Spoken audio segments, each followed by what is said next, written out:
driving down the centre attacking, and the other person is using a wusao to deflect and a punch to attack. When I'm deflected off with the wusao is in the same position as it would be when I'm doing my Siren Tao, but the feeling of wusao is going forward. So when I'm punching here, this wusao, the blade of the hand is facing this way, but the arm here is lined up to re-attack here.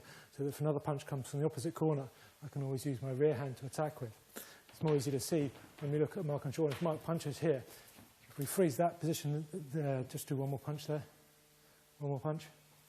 This position here, the line of this arm here is actually facing Mark. So an alternative would be if Mark punches through there, Sean can use this hand to strike with, keeping the elbow down to hit.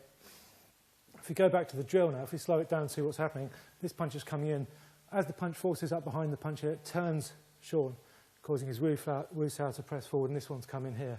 And this is the basic drill. It's teaching him to turn and defend. He's got 2 points of contact here, which makes it a lot safer. If there was just 1 point of contact, this arm is free. If this was a point of contact, this elbow is free. So he's gaining 2 points of contact to stabilise this line, and just learning to pivot and punch, absorb, if you like.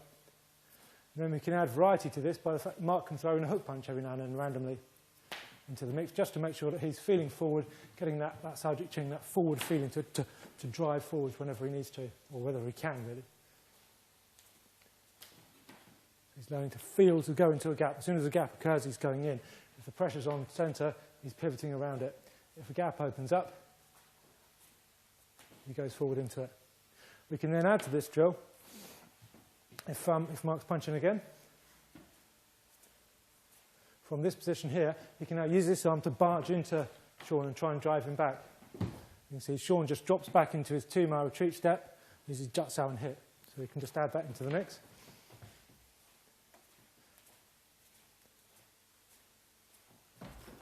So he's learning to deal with being pressed and being shoved off his stance. So he's learning to pivot his stance and then allowing that stance to collapse backwards in the 2-mile step. So he could collapse this way or he could collapse that way, depending on how the force is. Just learning to go backwards. When someone bigger or stronger is pressing you, you need to go back. You go back and invite them in and hit them as they come. Another option, of course, is to be pulled. So we could take the same drill, and this drill could be Tan-san punch, could be Fuk-san punch, could be anything you want to, but just using wusao here.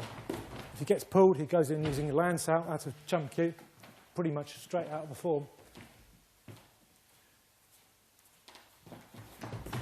He uses the Lansao to form a barrier and barge into Mark and attack him with his punch.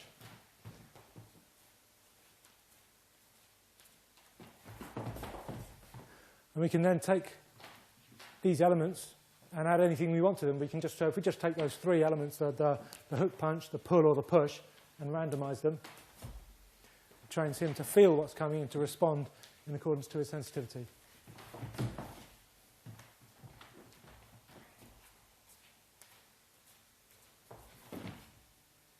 Okay, we're now going to look at some of the basic Chi-sao roll techniques and training the specific actions of, say, Bong-sao, Tan-sao, Jam-sao, various ones like that. Okay? Right, now, say, for instance, a punch which gives a Bong-sao. So a punch going on the centre and forcing the hand offline creates Bong-sao for Mark there. That could equally be interpreted as Tan-sao, depending on where the force is going. Tan-sao and punch that, you see. If Sean's prying in very hard with his Tan-sao, pressing too much, you might get Lansao technique, which is, or Pai-jan, rising elbow straight out of Chum Kyu, this one here. Or Mark could try doing things like jutsao. Jutsao and punch there. Or we could try Pak-sao. If we slow all those down, we can see what's happening piece by piece. So we can, there's an advantage to Chi-sao. Chi-sao is likened to like a laboratory situation. It's like a test bed. So you can look at all the techniques and train them from contact, so you can feel what's happening, you can analyse everything very well. Then you can then take it outside of Chi-sao and put it in drills or pressure testing it and sort of liven it up a bit. But Chi-sao is where you train the skills of the programming bed, if you like.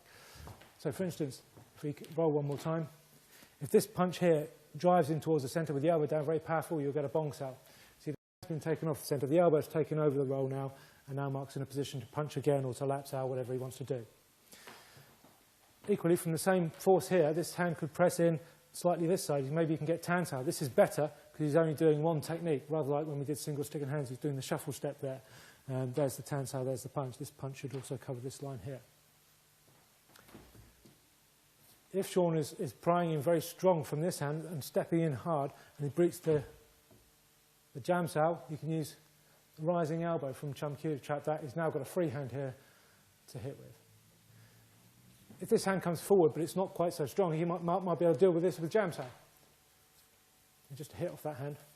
There's the jam sao punch, there's the step in, there's the hips and shoulders facing. He's now ready to come in and attack. If we look at jat sao, what's happening with jat sao is Mark is using jat sao from the top of the roll here and pressing this hand down on top of the other one, freeing his other hand to hit. What Shun would need to do in this circumstances is use his emergency bong, his casting bong. So if we can do that slowly, and Shun can get his bong sao working. And there's the power bong, it's a casting bong, second section of Chun Q. If we speed that up a bit,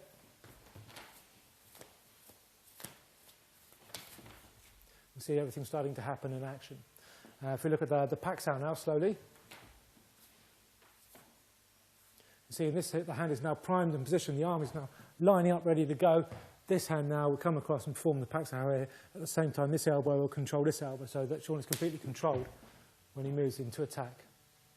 To defend against this one, Shun will either need to do bong sao with this hand, so that when Mark gets ready to do the pak sao, this hand is drawn across and it creates bong sao and takes him offline. Or alternatively, if we go back to the beginning of the position again, from here, when this punch comes in, you can do jat sao and move back this way. So as there's a Tyease retreat step again, you can see now there's that same position, shoulders and hips facing, jat sao, palm, or punch. So just taking that and moving back off the line. So it's moving out of the line of the punch and dropping back into doing jat sao.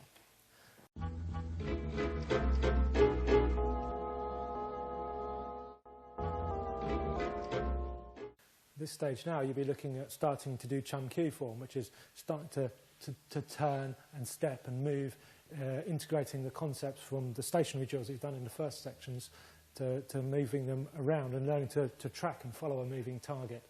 You'll be using your various drills and again looking to find the concepts from those drills within the forms.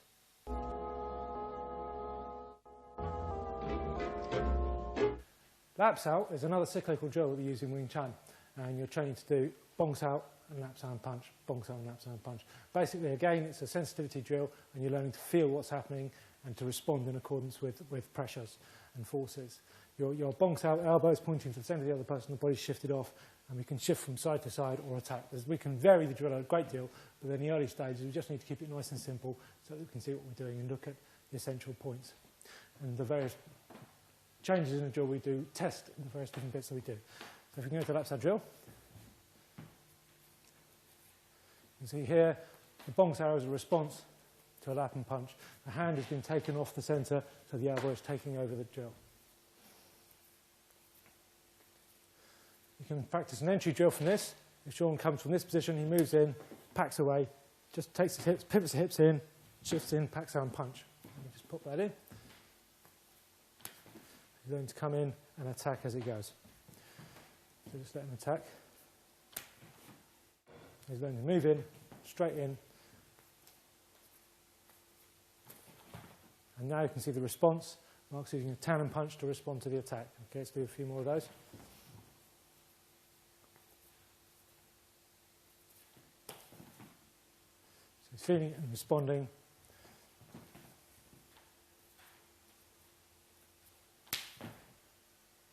Okay. A couple of other points about lap sao drill. If we're in the roll here, if we can slow this right down.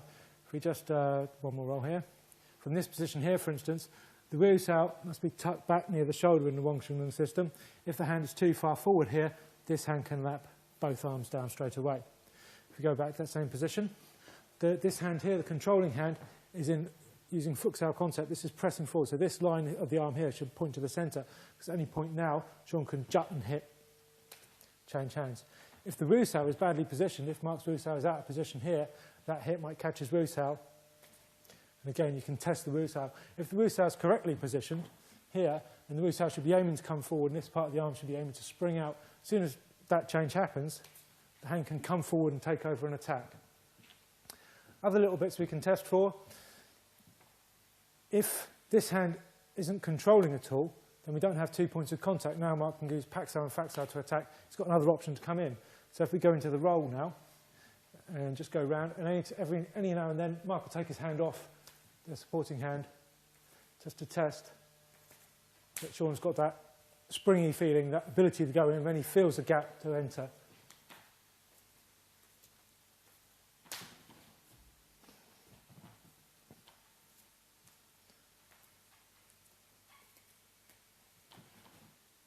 Chi-sao we can take and treat various different ways. Like I said, it's a laboratory condition, so we can isolate different bits of it.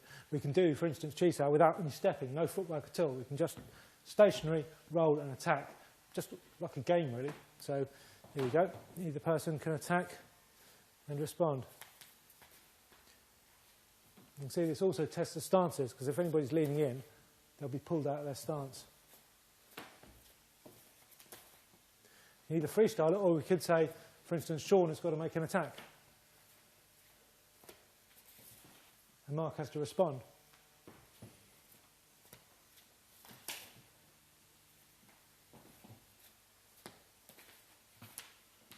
Chi Geak is sticky legs, another very important drill and very useful drill to train. Because of the proximity that we use in Wing Chun, you tend to be close up and you tend to get your knees touching and your feet touching. So doing sticky legs drills are very useful. You can also integrate them into all the other drills, like single sticking into the step or any of the other drills. Any time when you end up with your legs close in, you can try and sweep someone away and they can train to come back in. It trains you to use your leg in a similar way to the hand does. If the hand gets pushed off, the elbow controls and the hand returns. Same here, if the leg gets swept off, the knee controls and the foot comes back in, either to sweep again or to kick or to attack generally and move the stance in. If we look at this here, we support each other. Put your hands on your partner's shoulders because they're likely to fall over. For instance here, if one person sweeps, so Sean here is trying to attempt to do a foot sweep on Mark, trying to pull his foot off and pull him off balance, but Mark keeps control of the leg and drives forward, just affecting the throw. His leg gets thrown over the other leg and drives him off contact. So you're keeping hold of him because it's very likely to be knocked over. In reality, you'll be just attacking him at the same time. Another option, if Mark sweeps Sean's leg, and Sean's leg just comes straight back in and kicks the rear leg. Again, you can see kicking the back of the leg here and knocking the leg sideways. Obviously, you have to be very careful when you're doing this because you don't want to damage people's legs. It could be a front kick or it could be a side kick, just depending on what he feels at the time.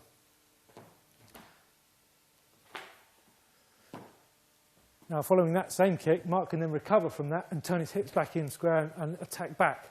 So he sweeps.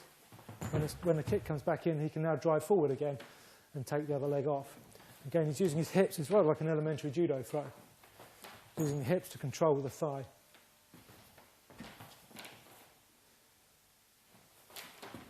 You can see now why they're holding on to each other, because if they weren't, they'd be straight on their backs. And this suits ideally the proximity that we fight in Wing Chun, because you're close in, you're going to find these things all the time in fighting. So it's very useful to practice them with the legs, get to use the legs as much as the hands. And now Chi-sao we can take it on a step further, and we can randomise it, make it not working on particular things. We can just play, the two guys can do Chi-sao together, and we can look at it and check out what's happening.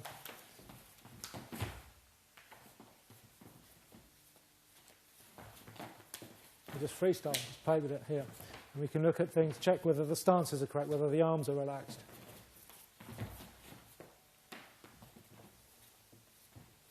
You can see here Sean's got more work to do because he's not so big as Mark. Mark's bigger and stronger. Sean's going to be working more on going backwards drills and learning to move back, and that's better, and finding his position here.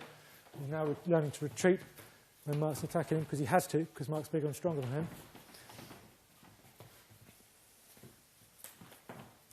And also range-wise, Mark's fighting on a slightly longer range. His ideal range is a little bit further out. So Sean needs to get past Mark's fighting range in order to fight him.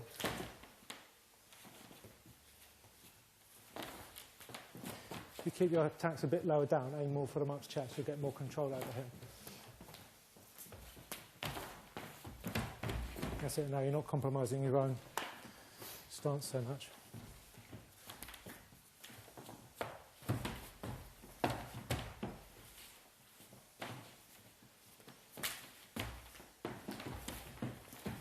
And you can see during this practice there's elements of all the various drills that we've done before, the footwork, the laps out of pak sows and things like that. We can look at all this. We can put all these bits together. Wing Chun is a bit like Lego in a way. It's very modular. You get the little bits and little drills which all plug together into one big whole, and ultimately you'll cover every element that you need to cover.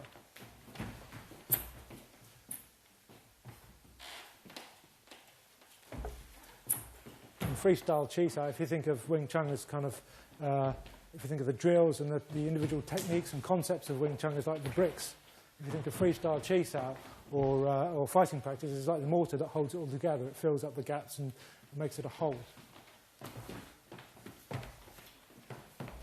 Tyease, you can, it's a bit like fighting practice, but it's a safe environment. It's a laboratory condition. We're not having to put pads and gloves and head guards on, which is a good part of Wing Chun. You have to do that. You have to train it under pressure. We'll do that later in the syllabus. But initially, you don't need to do that. You need to just practice your skill. And here you're learning skill under a certain amount of pressure, of range and threat, but without the worry of losing too many teeth.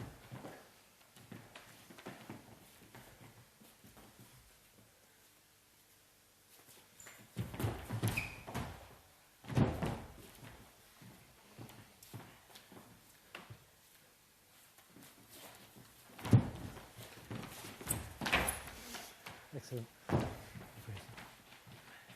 Okay, well, hopefully you can see from those various drills and the training methods that we've used there that Wing Chun fits together bit by bit, and you learn different drills to train different attributes, and then you fit them all together. And obviously you need to integrate your forms into that practice and understand where the concepts and ideas come from in the forms, and integrate that into your Tyease and drill practice. But hopefully that's giving you an insight into what we do and why we do it, and how all the various little odd, quirky drills fit together and make use in the end result of Wing Chun.